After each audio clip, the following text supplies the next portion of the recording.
Welcome back to our lecture series in engineering mechanics. Today our goal is to talk about forces in 3D spaces so that we can analyze systems as they exist in the real world. And to discuss 3D force systems, it is best to recall some vector calculus so that we have the proper tools available for our analysis. So my first goal today is to define a proper description in 3D spaces. That includes things like the coordinate system and how do we express vectors in 3D. Then I want to talk about something very important to follow the rules in these analysis types, which is the directional cosine angles and their identity. That will come in very handy when we solve problems in 3Ds for force additions and such. And of course, our ultimate goal is to be able to calculate the resultant forces in 3D systems and specifically also identify their directional angles. And my experience is that engineering mechanics students are often initially afraid of 3D force analysis, but you will see throughout this lecture and throughout the following upcoming lectures that it is actually not much different from what you have learned before, or at least it's not very difficult. So let's start by defining a proper right-handed coordinate system. And a right-handed coordinate system I will usually write as right-handed coordinate system. And I believe that we all learned one method or another before in high school or anywhere else to identify right-handed coordinate systems. Some of them I find more complicated than others, and some of them actually are very difficult to follow if it comes to more complicated or strangely arranged coordinate systems. So let me just talk about one of those methods just as a placeholder before I introduce the right-handed system that I like to think of when I solve these problems. So most students probably use their right arm, and when they extend it, that one becomes the y-axis. And then the index finger is extended or curled in, right? So this is curled in. And therefore it becomes the x-axis. And then the thumb is pointed upwards. And it becomes the positive z-axis. In fact, all of these are positive. That's what the definition is in that case. And maybe you used that method, or maybe you used only the finger. Some people point the index finger away and then use the other fingers to curl, which is the xy coordinate system, and then the thumb becomes the coordinate axis in the z direction. However, I believe that this can be difficult sometimes, so I prefer what's called the right hand rule or the corkscrew rule. And let's just randomly draw a few coordinate systems so that we can play with that rule. So first I draw an in-plane coordinate system, and let me do that 2 times. So here is a familiar 2-dimensional coordinate system, and now I need to clearly state that if I draw a diagonal line downwards, that means that this axis is coming towards you or is coming out of the plane, whereas if I draw it diagonally upwards, then it moves into the plane. So now let me make a quick copy of these so that I can create a few coordinate systems. So here I have that again, and one more. And now we have some coordinate systems to play with. In fact, let me now randomly assign letters to them just to identify some coordinate directions. And I'm doing this truly random. I haven't thought this through right now, so I want to identify later on myself which one of these directions could be a positive x, y, z coordinate system. So now I have them all marked up, And now let's talk about the proper mathematical definition. So the proper mathematical definition states that if you rotate the positive x-axis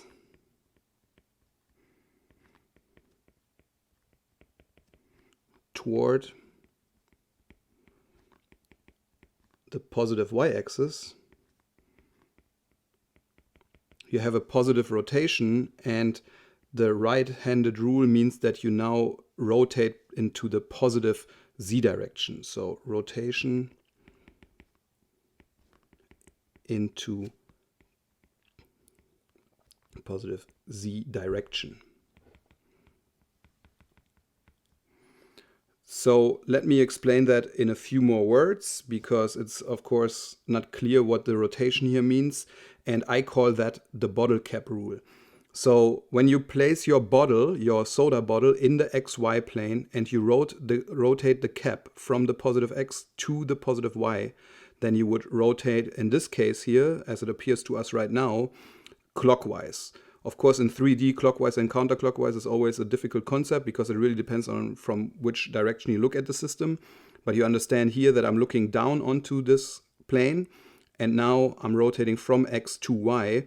And therefore, my bottle cap, if you want to place this on here, the soda bottle, my bottle cap would actually move into the plane. So this would not be a right-handed coordinate system. In fact, I can cross that out right now. That is not a right-handed coordinate system. Now let's continue that, and let's look at this system, which is actually similar to this one, except the positive z direction now points into the plane. So you already know that it is a positive right-handed coordinate system. But just to reiterate it, you rotate from positive x to positive y and you move into the plane. So I can give that a check mark. There we have it. Let's continue with our next one. So now it becomes a little bit tricky because now I cannot put the bottle into this plane. However, I can imagine that I can put my bottle into this system, and now I would rotate the bottle from positive x to positive y. What would happen? So this could be like my tabletop. I place my bottle on it and I rotate from positive x to positive y, and my bottle cap would definitely move downwards. So this would not be a right-handed coordinate system once again. So we can cross that out. Now let's look at the one next to it. So here it's almost, randomly it's the same as this one, just in the opposite direction. So I rotate from positive x to positive y, and if I do that in this case, if my bottle stands here in this system, and maybe for those who still don't follow this rule, what I'm saying is like, here is my bottle, and if I rotate the bottle cap from the positive x to the positive y, so I would rotate this way around, right? If I look at it from the top, then I would definitely open the bottle, and so therefore this once again is a right-handed coordinate system. Now let's see if I'm as lucky on my coordinate systems down here. So in this case, you would see that the bottle actually sits in that plane, in the xy plane, and then if I rotate it from x to y, the bottle cap would come towards us. So therefore, this actually happens to be a right-handed coordinate system. Last but not least, let's look at this one. Where would be my bottle? Now it's exactly the same, totally random. I didn't plan this, I promise. It's actually the opposite of this one. So I put my bottle in this plane again, and I rotate from positive x to positive y. The bottle cap would come out of the plane, so therefore this is not a right-handed coordinate system, so we can cross that out. And this is truly a fail-safe method in all scenarios. It will always work. That's why mathematicians really define it this way. And I recommend that you study this and follow this rule rather than the rule that we used to use in high school, or that we learned somewhere else, because that can really become complicated if the system doesn't look like the system in your textbook. In fact, out of textbooks, you're probably familiar with the generic coordinate system, which looks mostly like this. Often teachers use x, y, because that's what students are used to, and then they make this the z direction, and you will see that sometimes. However, in this class, what we will use most often is the XY plane as the bottom, if you want to call it, as the floor. So I'm going to put the floor in here for you. So this would be X and this would be Y, and then this would be the positive Z axis. This is what we usually use in this class. This, of course, is no different from each other. In fact, a lot of mathematicians prefer this because it's just an extension of the standard 2D coordinate system, but this here I prefer because the z-axis is the vertical axis, which is often the case in physical systems. And so this is what we're going to use in this class. And just one last time, if I rotate from x to y, my bottle stands in this plane, then I rotate this way and my bottle cap moves up, which again is an important thing to memorize, not just for today's lecture, but also for future lectures where we're actually dealing with the cross product.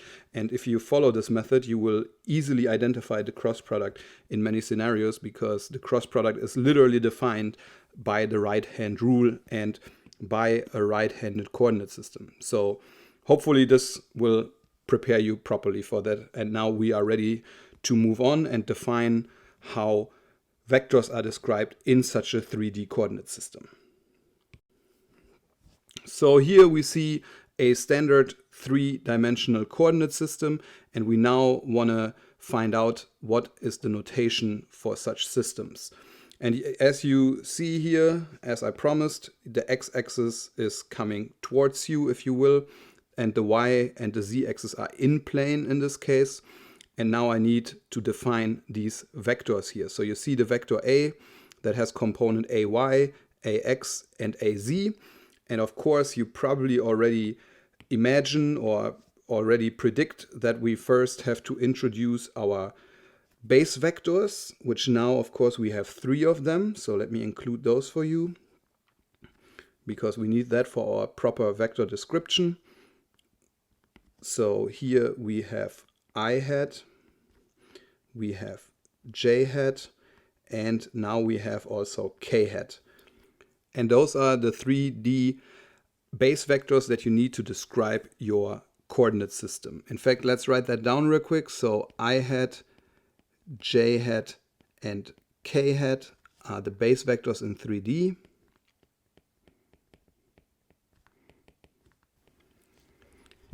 And that means that they really are base vectors with a unit length of 1. And that they are mutually perpendicular to each other.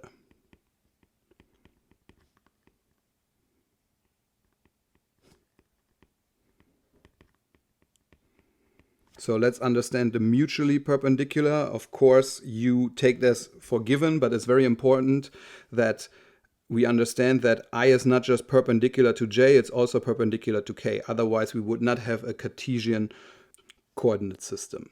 So, Cartesian.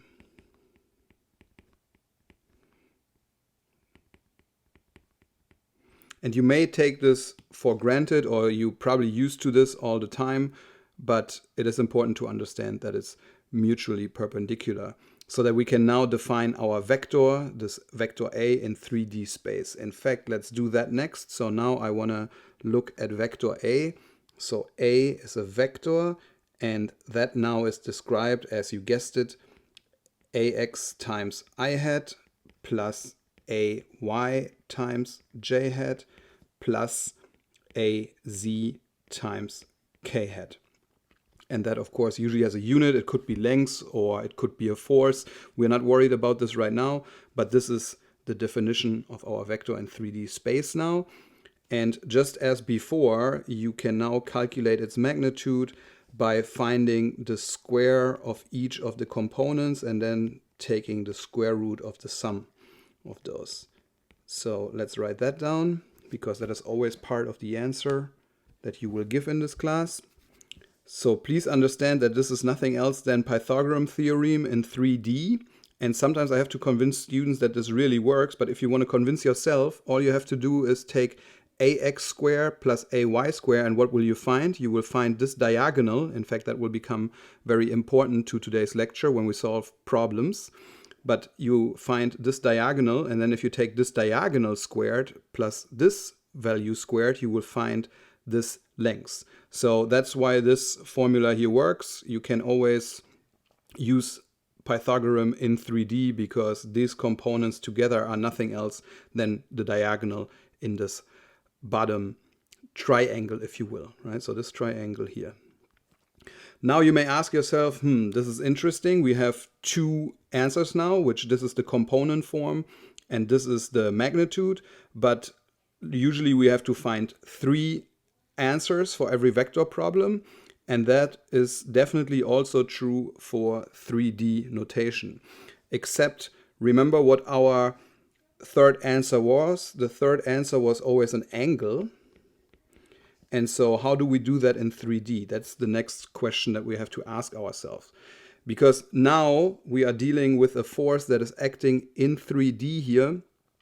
And therefore angles are actually differently defined. So it's not just the sine, cosine, and so on. We cannot do this with like our standard basic math, let's say. I mean, we will stay with basic math, but we will have to look at it and interpret these angles differently. The best way to show you one angle in this picture here is by drawing this angle from A to the y-axis. So there's an angle which I have some more beautiful pictures for you, but this angle is usually called beta. So beta is not randomly defined, it's actually the angle between the j-axis and the vector A. So this is not random.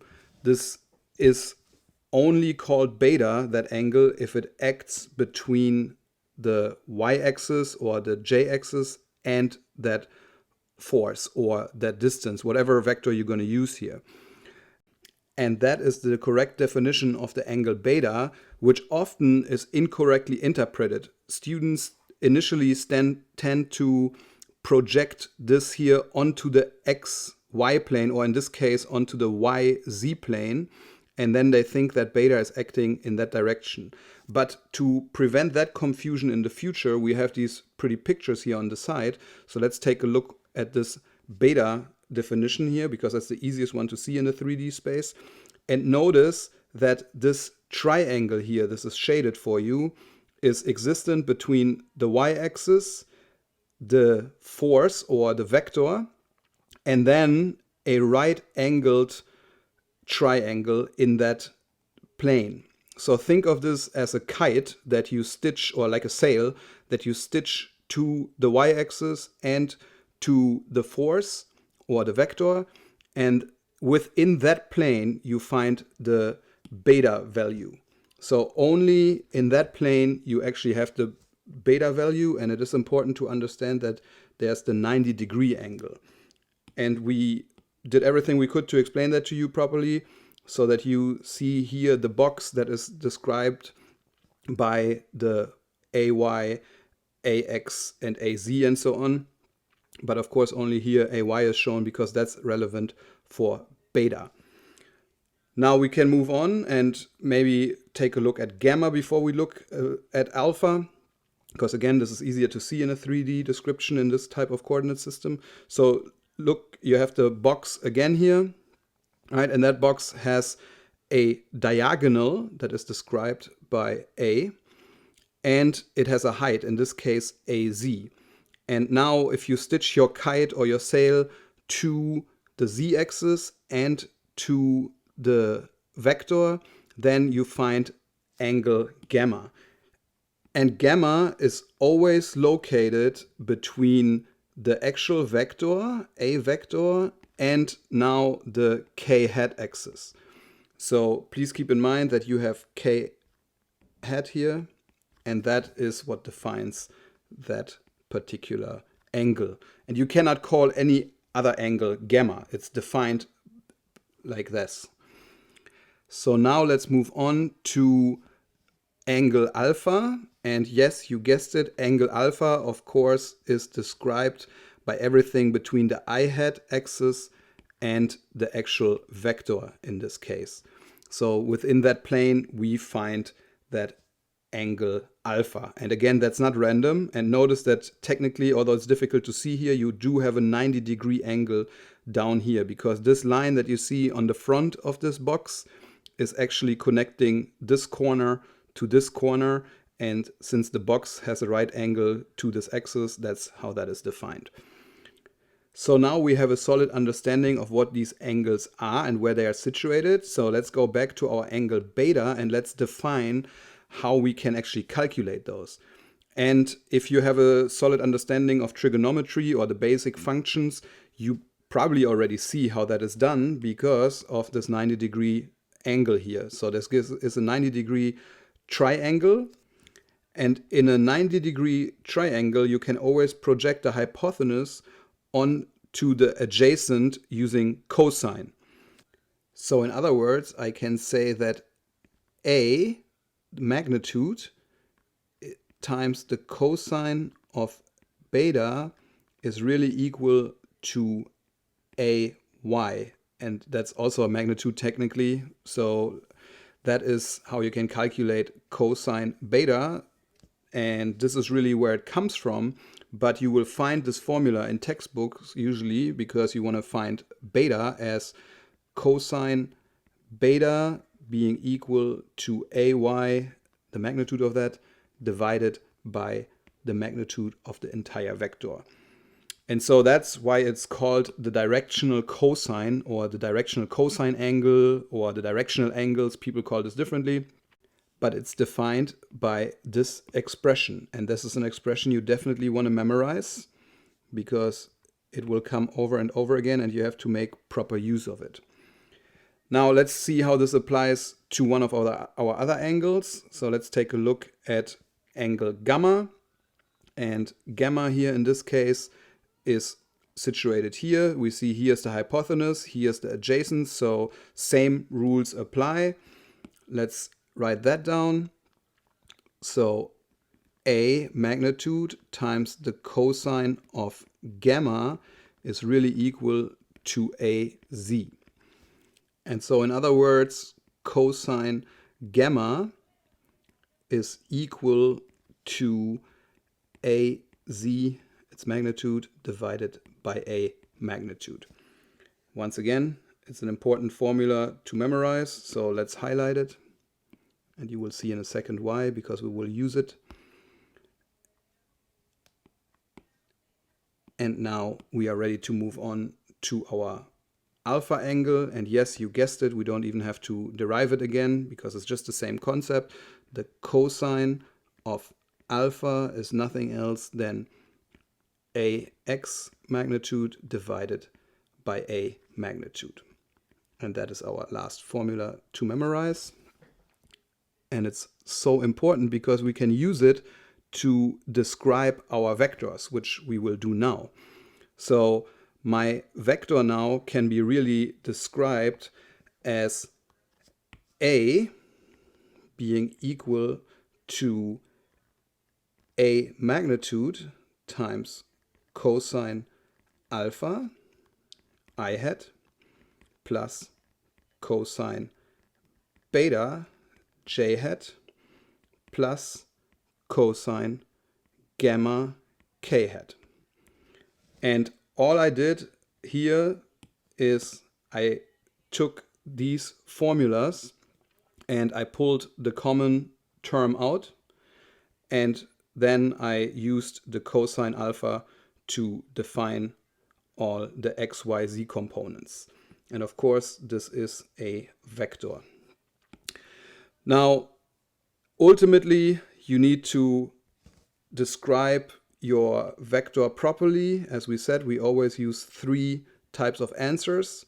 We need the components and the magnitude, and we need the angles. So alpha, beta, and gamma.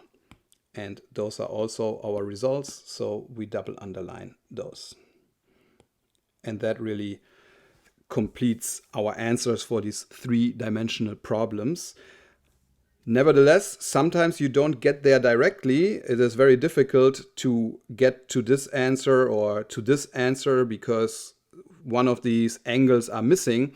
And then we can use a very important formula, which is a trigonometric identity, and that is something you also need to memorize. So let me just tell you that if you take cosine square alpha plus cosine square beta plus cosine square gamma, you will find that that is equal to 1. And sometimes students come to me and tell me, hey, I do not have a cosine square button on my calculator, so I don't know what to do. So in that case, if you don't have that button, don't worry. You can always write it in a different form. You can say cosine alpha times cosine alpha, right? That is nothing else than cosine square.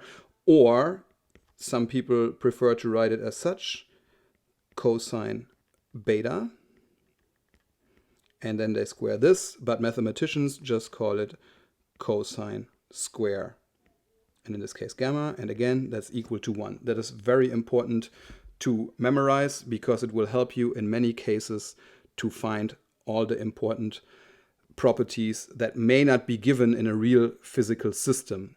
So for example, let's say you know this angle beta and you know the angle gamma, but you don't know the angle alpha. Then you would need this formula to define the angle alpha first before you can even end up at these answers here, because you would use this expression.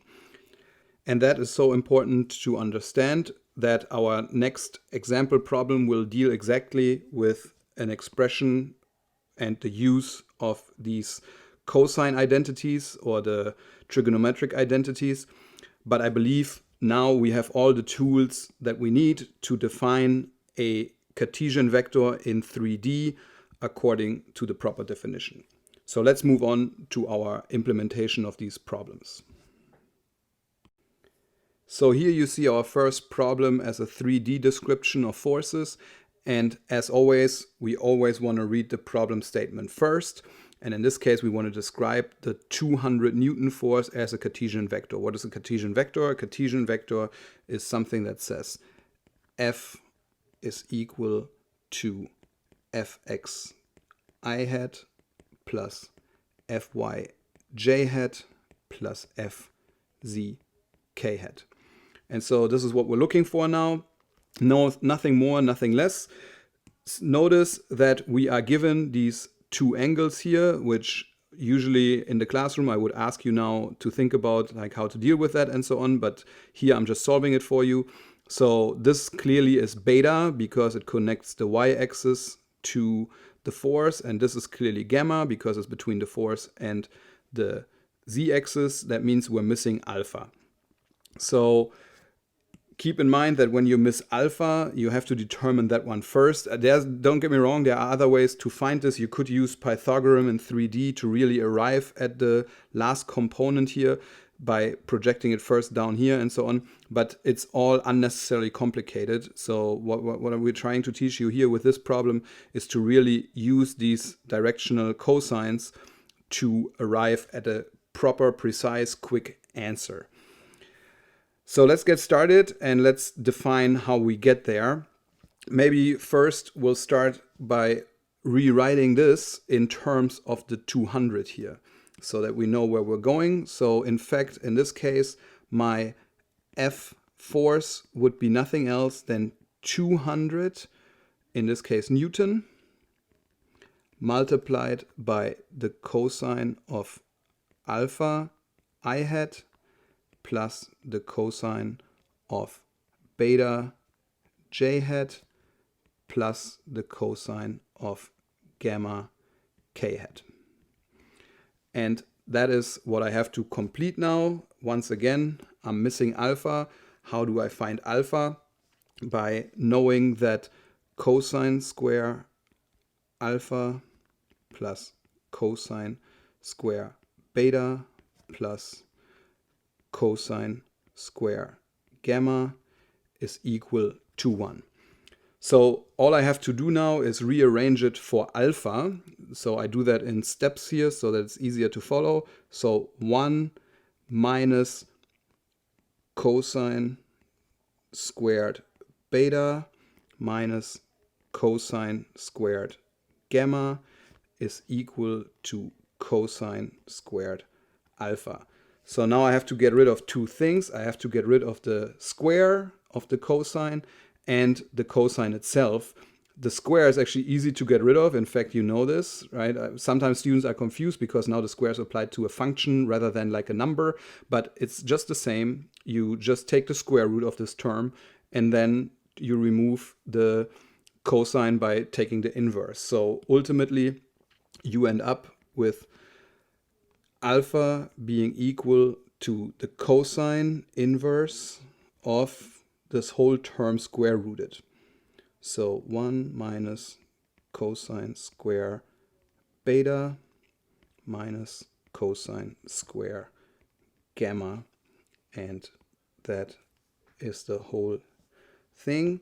Now all I have to do is replace these values. So beta in this case is equal to 60 and gamma is equal to 45. And if I now complete this, what you will find is that alpha is equal to 60 degrees as well. Now, let me give you a word of caution here. Sometimes, specifically in your homework, you will find that a force is not in the first octant, right? So you now have 8 octants in a coordinate system because it's 3D. And that means that this angle here can take on any value between 0 and 180. And when you solve these type of equations, they are really repetitive through 90 degrees, right? Keep that in mind from your basic trigonometry. You can find the real reason of that in the very first or in the very zero lecture in this class. So your calculator might trick you if your force goes into a different direction or is located in a different octant. Be very careful about this. Don't believe your calculator immediately. It's always best to draw a sketch first and draw that sketch as true as possible, so that you really have a solid interpretation of in which direction that force is acting. Here is the very first introductory problem, so we don't have to worry about this. This is true. This is the answer that our calculator would give us, but this is not always true. Be careful when you deal with trigonometric functions. All right, so now we can express our force. Let's do that next. So I can now say that F is nothing else than 200 Newton times the cosine of 60 I hat plus cosine of 60 j hat plus cosine of 45 k hat. And if you calculate that out, which you always have to do, you will find that we're looking at 100 I hat plus 100 j hat plus 141.4 k hat. And that, of course, deserves a unit.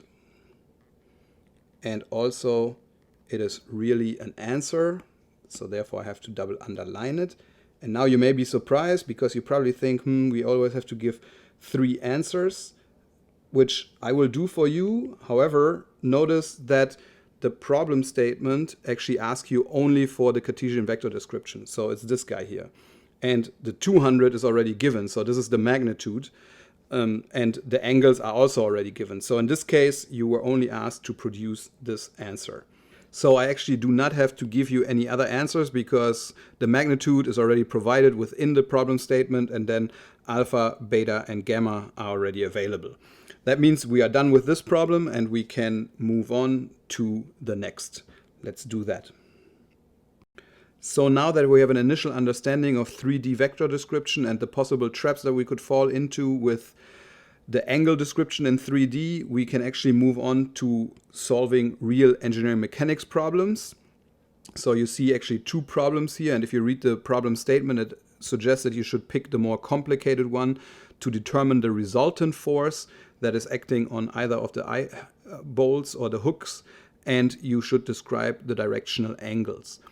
So my experience in the classroom is that this problem here on the right is actually more complicated to students, and therefore in the classroom we usually solve this one first, and then when we have more time we also solve this one. This, however, is easy because everything is already given to you in vector description, whereas here you really have to find your own vector description. So you have to turn this force into ijk and this one as well into ijk. So I will focus on this one now. Let me zoom in and let me talk to you about the way this picture is really described to you, because students often confuse this or have a hard time initially to interpret 3D pictures. And this is something some of us have and some of us don't have yet, but everybody who's in an engineering program is capable of getting there. Some have to practice this harder than others, because you will need a solid 3D understanding. And what I'm talking about is these planes here. Problems in engineering are often described by these planes and with angles relative to each other. You need to develop a feel for how forces act, and you need to be able to see somehow in your head what 3D system is acting there. Of course, here in this class, we make it very easy comparatively for you to understand where they are, like I said, by these shaded areas and by the description. In the real world, that's of course a little bit different, and there you really need a good 3D understanding. So let me introduce to you this concept. So this force F1 here is described only within the Y and Z plane, and that can be clear from the shaded area here. Furthermore, we use our 3, 4, 5 triangle to describe that, just to practice that again. So this is something that, while new to some students, can actually be easily implemented with a little bit of practice. The thing that's brand new is usually the way this one is described. And now be very careful. F2 has a magnitude of 800 pounds, and it has some angle of 45 degrees and some angle of 30 degrees. These angles are not cosine, alpha, beta, whatever you want to call them, right? So these are not the directional cosines. This is a 45-degree angle that projects the force onto the XY plane, and I will explain that more when we solve the problem. And then this 30 degrees projects the projected force onto the X and onto the Y plane. And that is why students in the classroom usually choose this problem as being more difficult, and why we focus on that one in the classroom. So let's go ahead and describe our forces. Maybe it's best if I do that right next to the picture here. So let's say that F1 is really equal to 500, and now it has no I component, so 500 times 0I, plus some j component, and that j component really is 4, right? So it's 4 over 5 j plus, because it's upwards acting, 3 over 5 k hat. So that is the base description of our force number 1, and for now I leave it that way. Now, for my other force, for F2, it's probably best to use geometry or to zoom into our problem. So I'm going to do that here, and I'm going to grab my ruler. And the first thing that I want to calculate, the very easiest one, is the vertical component. So I'm going to make that purple here. So the vertical component, that would be equal to 800 pounds times sine of 45. And I'm very well aware that sine and cosine of 45 is the same thing, but I purposely picked sine here because it's on the opposite to the 45 degree. So that force here can be described by that value, and of course we know that that value must go down. And if I punch that into my calculator, I end up with negative 565.8. So 565.8, and that is in pounds. Now the more complicated part, or seemingly more complicated part, which is the force on this diagonal, that is only an intermediate force. In fact, I'm going to call this force F2 XY, because it's the F2 XY component that pretty much acts in the XY plane. It's not something that we need for our answer, but it's something that I first have to calculate. And that would be equal to 800 times the cosine of 45. And I won't even really calculate that, because what I'm really after is the x component and the y component, and the xy force is only an intermediate value. So what I really need is this force here, and that is just 800 times the cosine 45, which is the component that I just calculated in green, multiplied by the cosine of 30. Because once I have the green line here, I can just project it onto the blue line by cosine 30. And that is my value for f2x. And a similar method I can use to calculate my y component, which would be right here.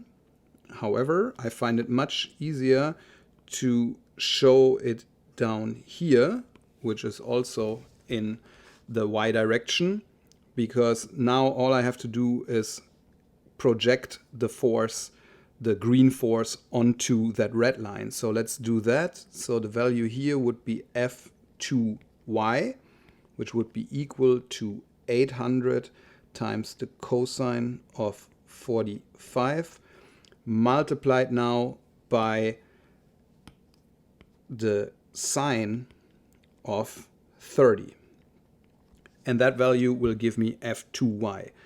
This is something that initially might not be the most obvious way to look at these problems for students. However, I think everybody in this class who really, applies themselves will understand this and easily apply this in their homework problems. And I think I just showed you how to do this, so now I can move on to really calculating my values. So my f2 now would be something like the x component, which is what, 800. I can factor that out. So 800 times cosine 45 times cosine 30 I hat plus cosine 45 times sine 30 j hat plus, well, actually I have to be careful. It's a minus, so minus 800 times sine 45. And that is k hat. And all of this is in pounds, which of course I kind of forgot up here, so minus points for me. And now all I have to do is calculate the real values. So for example, if I do that for f1, I would end up with something like 0 I hat plus 400 j hat plus 300 k hat. Very clear numbers. You see that I don't even need a calculator for those. That is different for the next one. I definitely need a calculator for that one. But what I will find here is that I have 489.9 I hat plus 282.8 j hat minus, that is important to keep in mind, 565.8 k hat. And all of that in pounds. Now, last but not least, to find f resultant, I have to find the sum of f1 plus f2. And of course, I shouldn't forget that these are vectors. So now all I have to do is combine the I, j, k components. So let's go ahead and do that. So we find that the I component remains 489.9 I hat plus, now I need to combine the two, 682.8 j hat and minus 265.8 k hat. And that now is a real answer in pounds. And since it's a real answer, I need to double underline it. Provide my answer error. But I am not done, because remember, we always need to identify 3 entities. So my next thing that I need to calculate is f res magnitude, which of course is nothing else than the combined squared sums.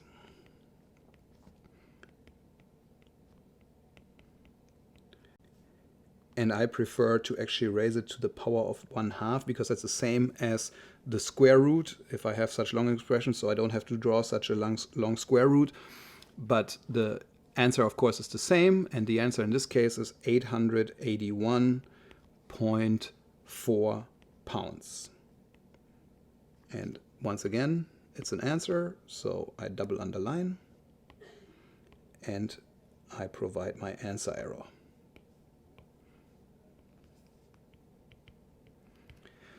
Now I'm still short on one result, and you guessed it, that result would be alpha, beta, gamma. How do I calculate alpha, beta, gamma? You already guessed it. It is alpha, for example, being the cosine inverse of fx divided by f, right?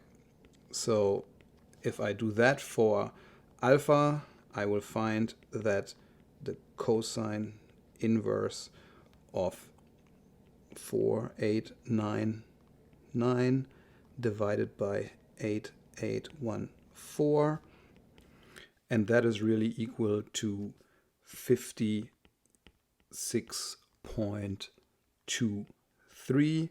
And if I do the same for beta, I will find that I end up with 39.22. But for gamma, I have to be extremely careful, because I am now looking at a force that is actually negative, which means it's downwards in the z direction, and therefore I would have a negative component here, which sometimes some calculator handle really well, but others don't. You definitely have to end up with a value that is 101.5 in this case, and that needs to be handled very carefully. In fact, you want to do your final conclusion or your final test, which is equal to cosine square alpha. So this is 56.23 plus cosine square beta, 39.22, plus cosine squared 101.5. And that needs to be equal to 1. I think this is equal to 0.9 something, 8 or so. But that is close enough to 1 so that we can be sure that we calculated the right value.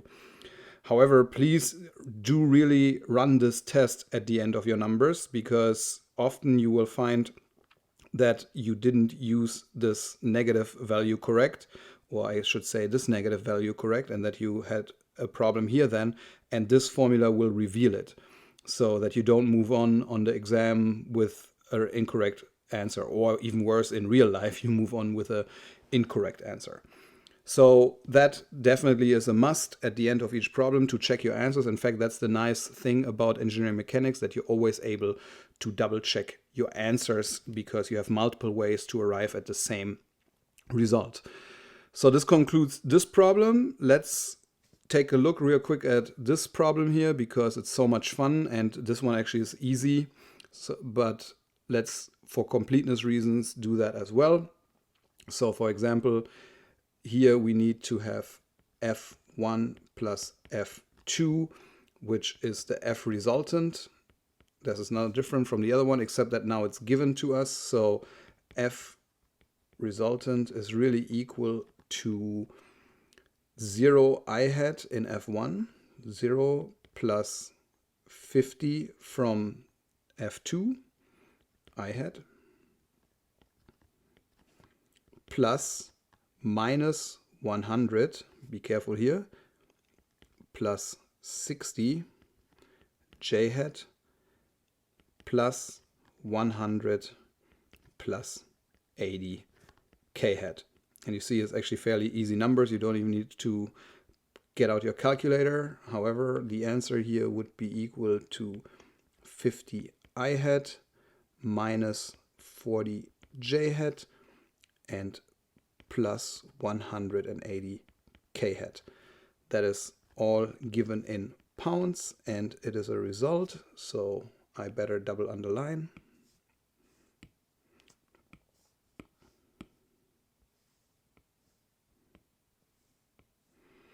And now I of course have to calculate my resultant magnitude, which is nothing else than 50 square plus 40 square plus 180 squared, and the whole thing square rooted, which is the same as to the power of 1/2. And that is really equal to 191.1, if you will, pounds. Once again, a result. Let's double underline it. And last but not least, I need to calculate my angles. So alpha would be equal to cosine inverse of 50 divided by 191.1, whereas beta is equal to cosine inverse of, be careful, it's a negative 40 divided by 191.1, and that will cause a very different result, similar to what we've seen before. Gamma is equal to cosine inverse of 180 divided by 191.1, and the answer to these problems is 74.83 degrees, 102.1. This is a dangerous one, because if you would have used positive 40, you would actually end up with 77 point something. And that is not what we're looking for here in this case, because that would be the wrong beta angle in this case. And the last one would be 19.62 degrees. And now, last but not least, I have to test that again by saying cosine squared alpha 74.83 plus cosine squared beta 102.1 plus cosine squared 19.62, and that better be equal to 1. And we are done with this problem as well. Of course, I need to double underline my results here, but that completes the entirety of these two problems, and I believe we now have a solid understanding on how to use these problems and also how to interpret them. Always pay attention to your positives and negatives. Sometimes it's best even to redraw a result sketch. Be sure that you understand how to interpret these different angles and how they're given to you. For example, the most important thing is that you need to understand how to differentiate between these given angles and alpha, beta, and gamma. So this is different. I explained that at the beginning of the problem. Make sure that you understand that, and also that you understand how to look at these problems in a 3D system. So see here is even no shaded area, but the dashed lines indicate that this is only acting in the YZ plane, whereas this one here has dashed lines in all directions, so therefore it's in the XYZ plane. So that is completely solved examples now, and with that said, we can now move on briefly to position vectors, because that is also part of your homework.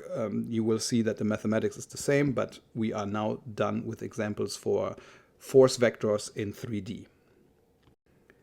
So now for position vectors, we don't have to talk about much, because position vectors use the same mathematics, same math as for any other vectors.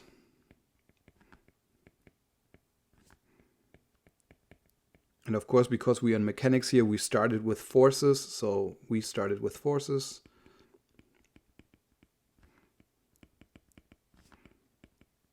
And that is the first part of your homework, but we now take it to position vectors. And for that, of course, the same rules apply. So let's take a look at a three-dimensional coordinate system. So here we have a positive right-handed coordinate system. And of course, that means in this class I have x, y, and z. And now I want to put a space somewhere random in the negative direction of the x-axis and maybe even in the negative direction of the y-axis. So to identify that, I need to, of course, provide reference points here. A line that is parallel to the y-axis, a line that is parallel to the x-axis and y-axis, and a line that is parallel to the z-axis. And so let's say there is my point. So I'm going to call that P1. And now I want to have a secondary point, which let's pretend, just for the purpose of this example, that that is in the xy plane. So I have a plane here that is identified by these dashed lines. And now I want to understand what is the distance between point P1 and P2, and I'm going to draw that line for you as well. So just a line here that moves to this point, and that line is P1, P2, if you will. And how would you calculate the lengths? So the lengths of P1, P2 is really similar to what we've seen before. Nothing else than the difference between P2 and P1. So it would be P1 minus P2 or P2 minus P1, depending on how you really look at the system. But you can always calculate that using the initial points. Now you can have some interesting engineering problems that can be answered with position vector math. And one of my favorite one has to be the one where you have a line, this green line that is P1, P2, and there's a point on this line that is exactly midpoint between P1 and P2. And the question then would be, where would be the height of that point? So in the z direction, for example. So let me visualize that for you. Let's say we have this point here. I'm going to call that P3. And the question is, what is the z value, or in other words, the height of point P3? And you'd be surprised how simple the answer is if you ever have to calculate that. In fact, I encourage you to maybe even make up your own problem, put like some value here, put some value there, calculate the lengths, and then tell me if P3 is at midpoint. So midpoint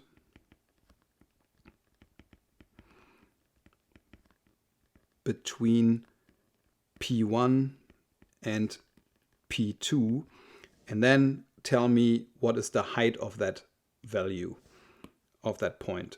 And again, students often stumble on the math or like wonder about the math, but if you really think about it, you will be surprised how simple the answer can be.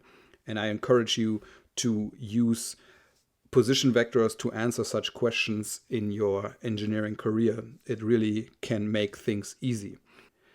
Now, the math that we just used to calculate the angles can also sometimes be helpful when you calculate the angles between two lines in 3D space. So let's talk about that one as well. So let's say you have another 3D coordinate system that now houses two lines similar to the ones that we just solved. So let's say I have a point here, P null, and I have a random line. I don't even have to show you the coordinates of that line first. So I have a force that points in that direction, let's say, and I have another force that points in some other direction. And I'm going to draw that in this direction. And let's say in reality these are forces, but really what you want to know is the angle between the two. So you want to know what is theta between the two in the plane of those two vectors. And you can use position vectors to do that. So sometimes position vector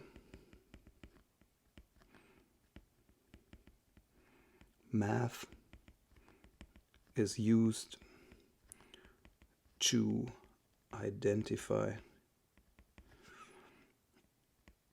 angles between forces in 3D.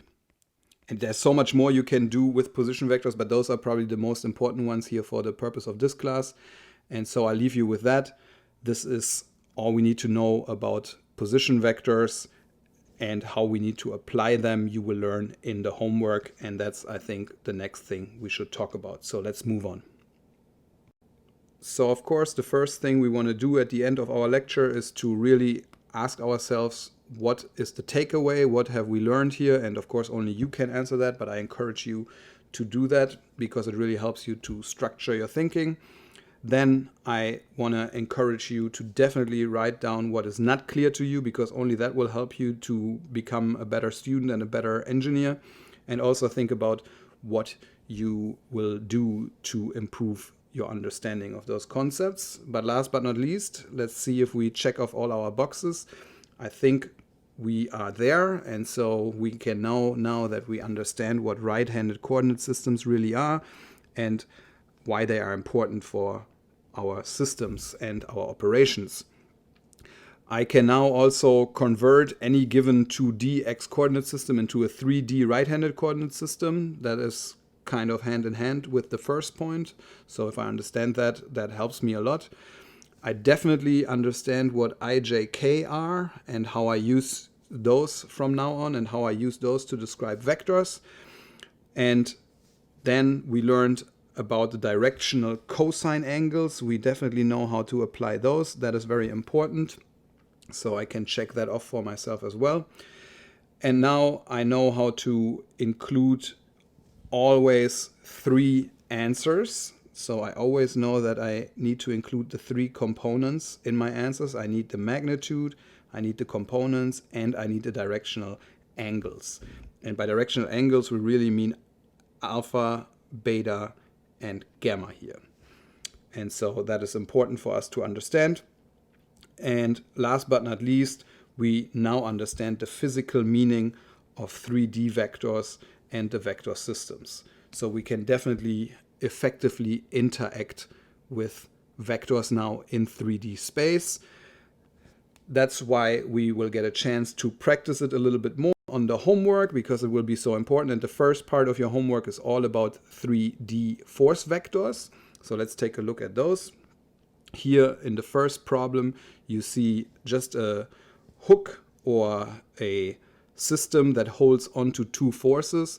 And you can see that one of the forces is actually given by alpha and beta, whereas these angles here are given to you randomly in space. And so that is your first opportunity to really practice what we learned in this lecture.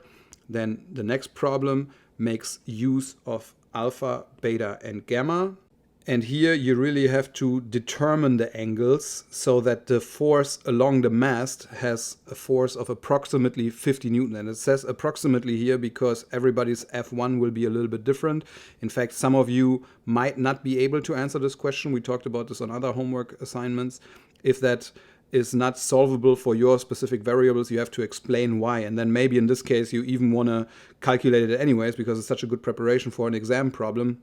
Just make up your own number if your F1 doesn't solve this. But this should be solvable for most of us. So let's move on to the next problem. And here you are once again using alpha, beta, and gamma to really define the components of your force in the X, Y, and Z direction. And the angles are given to you here. So I believe that should be clear. Let's move on to the other subset of the homework problems. In those homework problems, you now use position vectors so that you actually define the lengths of some ropes here in this case. So the length of this rope here will be asked of you, and then also the distance between these 2 points in problem B. And same is true here for problem C, except now in problem C, you're supposed to determine really the angle that is between this force and the x-axis. Be careful, this rod does not start at the origin, so therefore this angle here, although it's connected to the x-axis, is not equivalent to alpha. This needs to be calculated differently. You may want to set up a unit vector or something like that along this line and then find the proper answer here. Last but not least, my probably favorite problem in this homework set, because it can be either a problem that takes you 3, 4, 5 pages, or that can be solved within 2 to 3 lines. That depends on how effective you are with your methods and how well you understand the concept. So here you have a tower that is 24 meters tall, and you need to find the location for the anchor B. All the other points are given and the forces are given to you, so you need to locate the point B such that the system can actually be stable. And that is a very fun problem and a very engineering-like problem. Don't get me wrong, it's not the easiest problem in the homework. That's also why it's the last problem in the set. But it is something that you definitely want to study and have fun with, because this is true engineering. And with that said, I wish you good luck with your homework. Have fun practicing all the knowledge that we just discussed here in this lecture. And then I will see you for our next topic in our next video lecture.